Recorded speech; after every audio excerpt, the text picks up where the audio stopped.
Hello, xin chào các bạn đã quay trở lại với review 5 phút. Ở cuối tập trước, cuộc tỷ thí của Phủ Đại Chu đã chính thức diễn ra. Trước sự thất kinh của tất cả mọi người, Chu Nguyên đã giành được chiến thắng ngoạn mục khi đánh bại Bùi Vân. Trong lúc hắn xuống đài thì các trận chiến của những đệ tử khác tiếp tục diễn ra. Không lâu sau cũng đến lượt Tô Ấu Vi lên thi đấu. Đối thủ của cô chỉ là tân sinh nhị mạch, mà người này khi nhìn thấy cô thì sắc mặt có chút trắng bệch, dù sao sự chênh lệch thực lực giữa hai người cũng quá lớn. Vì vậy, trận chiến này không hề có chút hồi hộp kích động nào cả. Vài hiệp trôi qua thì Tô Ấu Vi đã đánh bại đối thủ, cô nhẹ nhàng nhảy xuống khỏi diễn võ đài. Tiếp tục trải qua vài trận, cuối cùng cũng đến phiên Chu Nguyên lên đài. Lần này, đối thủ của hắn là một thiếu niên cường tráng tên Thạch Vũ. Cuộc chiến vừa bắt đầu, đối thủ của hắn đã lập tức phát động công kích. Chỉ trong tích tắc, Thạch Vũ đã liền đứng trước mặt Chu Nguyên. 5 ngón tay được bao phủ từng luồng nguyên khí quấn quanh giống như móng vuốt chim ưng, nhắm thẳng vào cổ họng Chu Nguyên như muốn xé nát hắn vậy. Thế nhưng khoảnh khắc chỉ cách Chu Nguyên một tấc, thân hình hắn bỗng chốc biến mất, làm Thạch Vũ đánh hụt. Khi gã còn chưa kịp thu chảo thì Chu Nguyên bất thình lình xuất hiện đánh bay gã. Cảm nhận được cỗ sức mạnh cường đại tuyệt đối áp chế của Chu Nguyên, tên sao hỏa kia đã liền nhận thua. Trong nháy mắt, bầu không khí vốn yên tĩnh lại bùng nổ vang dội. Trên đài cao cách đấu trường không xa, chứng kiến một màn này, sắc mặt ba người Tề Nhạc, Lâm Phong và Liễu Khê lại trầm mặc thêm lần nữa. Lâm Phong chậm rãi nói, trong mắt hắn lộ vẻ ngưng trọng, đây không phải là vị điện hạ không thể khai mạch tu hành trong lời đồn sao, tốc độ thật nhanh. Tề Nhạc ở bên cạnh khẽ siết nắm tay, sau đó lạnh giọng nói, tố chất thân thể hắn rất mạnh, có thể sánh ngang với người đã khai mở 4 mạch. Nói rồi, gã chuyển hướng sang nhìn Lâm Phong đứng bên cạnh, giọng nói cũng trở nên lạnh lẽo hơn rất nhiều.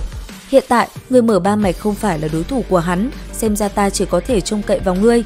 Trong mắt Lâm Phong cũng xuất hiện hàn ý, thanh âm khinh thường vang lên nói, ngươi cứ yên tâm, ta tuyệt đối sẽ không cho hắn vượt qua, mà ta cũng sẽ cho hắn thấy thực lực chân chính của 4 mạch mạnh đến mức nào. Thời gian dần trôi qua, càng ngày càng có nhiều tân sinh bị loại.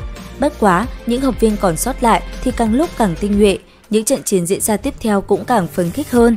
Trong quãng thời gian tiếp theo, Chu Nguyên lại đánh thêm 2 trận, kết quả chẳng có gì bất ngờ, những tên đối thủ đã mở 3 mạch kia đều thua trong tay hắn, cho nên hắn cũng lọt vào trong 20 thứ hạng đầu.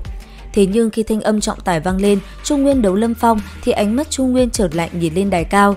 Khi thấy bộ dạng khiêu khích của mấy tên gia hỏa kia, hắn rốt cuộc cũng hiểu được chuyện này là do Tề Nhạc sắp xếp. Tô Ấu Vi bên cạnh cũng khó chịu ra mặt, nhưng cô nàng cũng chỉ có thể dặn dò Chu Nguyên phải cẩn trọng mà thôi. Rất nhanh, Chu Nguyên và Lâm Phong đứng đối mặt trên diễn võ đài, trong mắt cả hai đều lóe lên hàn quang. Sau một hồi đấu võ mồm, trận đấu cũng chính thức bắt đầu. Bàn chân của Lâm Phong dẫm mạnh xuống, thân hình bay vọt lên không, một tiếng xé rách không khí vang lên, mang theo lực đạo kinh người, đánh thật mạnh về phía đầu của Chu Nguyên. Mà ở phía đối diện, Chu Nguyên quét ngang cánh tay, đỡ lấy bàn chân đang đánh tới, lực lượng mạnh mẽ khiến cho cánh tay của hắn chấn động thật mạnh. Cánh tay còn lại thì siết chặt thành quyền, đấm thẳng ra về phía ngực của Lâm Phong.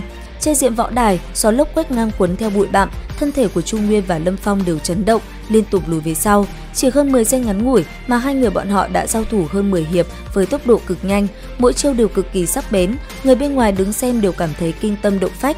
Rốt cuộc, sau một hồi không chiếm được ưu thế, Lâm Phong cũng triển khai tứ mạch, vô số nguyên khí, quang lưu quấn quanh khắp người gã, lao về phía Chu Nguyên.